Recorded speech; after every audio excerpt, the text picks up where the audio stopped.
Hi, we are Bandwidth Games. I am Adam Simpson, aka Bands with Legends. And I'm Reader Bletter, the writer for the game. We're from Seattle, Washington. Yeah, and this is our game BroomSweeper.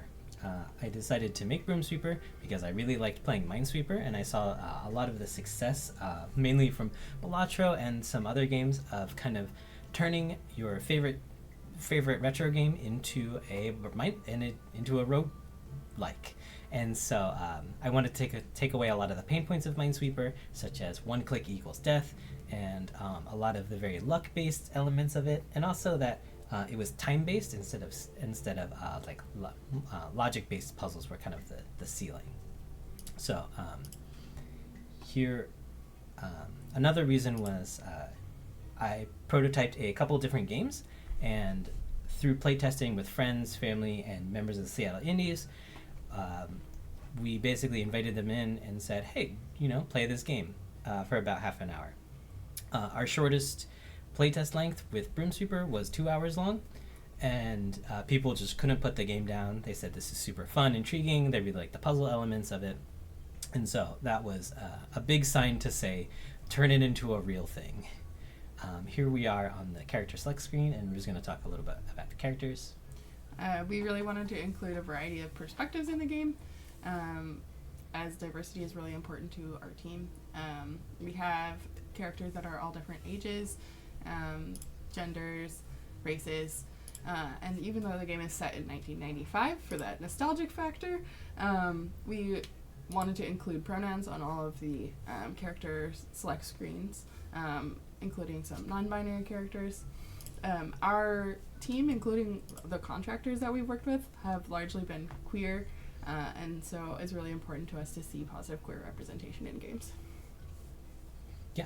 Another part of accessibility is that the game features negative difficulties. So basically, if you are having a tough time on the base difficulty, you can also go to the basement floors, and the basement floors will give you some additional effects to allow the game to be a little to adjust to your own personal difficulty level. The story for the game is basically you're hired as a janitor, and to do this you solve Minesweeper puzzles, and as you go through these Minesweeper puzzles, things get harder and harder. There are some hazardous materials that get thrown at you to shake things up, but you're also getting some items and some cool stuff to help you make things easier. Something that's really important to me about games is that games are about fun, and you'll see one of the fun elements of the game is the element of humor. You see our friend Clippy here, and he's going to give us the tutorial. Get ready for it. Oh yeah, that's the tutorial, huh? Yeah. I hope you read it because it's gone. So I just like to add a lot of jokes, humor, puns to things because I think at the end of the day, games are about fun. And you can see we're just playing Minesweeper. As we go through the game, we're going to see dust bunnies, aka bombs, added to the game to make things harder. Thanks, Clippy. You're interrupting us as usual. Here we are on the overworld, and the overworld is also Minesweeper. You can see little hints here to hint at what's next to us. So we'll just hop into an event. This is the Chips and Dip event. We're just going to buy everything. I've read it before, but I promise there's some puns in there. We are going to... as the game progresses, we also get additional challenges. So Clippy's letting us know to keep our mind open to new challenges. And you see here we have a little icon popping up. So lies. So this says that the number tiles don't have to tell the truth anymore, but they usually do. So you can see as we start this puzzle, we might see some interesting things happen. Let's see if I can identify it before it's too late. Okay, so here we see a 0 tile. Obviously, we don't think there's actually 0 bunnies there, and we're determining that that tile's lying to us. So this is one of the ways that the game shakes up the normal formula, and erodes a little bit of the bedrock that people have the trust in the Minesweeper board that it's going to be exactly as it says. You can see it showed us here that 0 was not true, and it in fact was a 1, as we suspected. The next element of gameplay we're going to show off is the vending machine. The vending machine has a bunch of different items, and each of the different items you can get help the player feel like they are really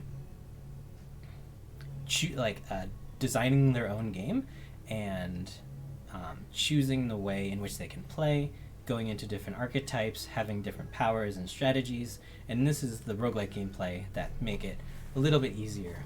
Like the scary face that Rue highlighted, this basically gives you a free step on a bomb.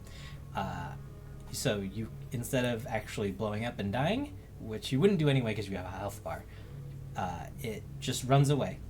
And so giving a lot of players agency in their choices, both in the Minesweeper puzzle and in the roguelike part. This is the corner brushes, which basically the first sweep in Minesweeper is protected. You can't step on a bomb.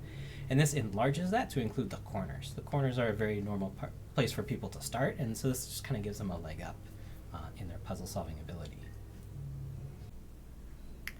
We also just wanted to take a second to show off a late-game scenario. So here we are on the final boss. We have a bunch of items. You can see here that we have this big X on the screen. This is our initial sweep. So our first sweep will open up a bunch of these tiles. We also have some keys, like this mop, that's going to mop across the stage for us. There's an infinite bunny, and if you look in the left, there's a collection of different hazmats where the puzzle is also fighting back. We had an article in PC Gamer where they said, it starts to feel like you and the game are fighting over every tile, both undermining the puzzle with every dirty trick.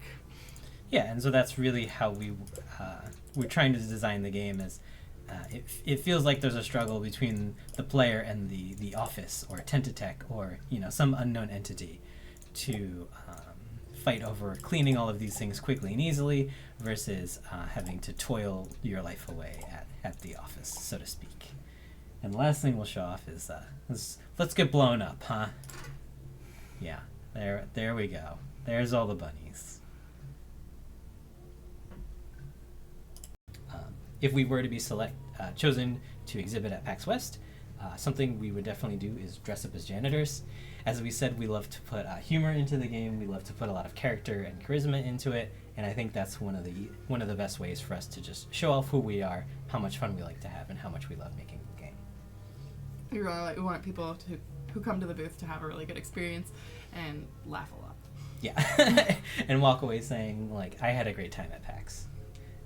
Cool, and so thank you for considering us, and hopefully we'll see you soon.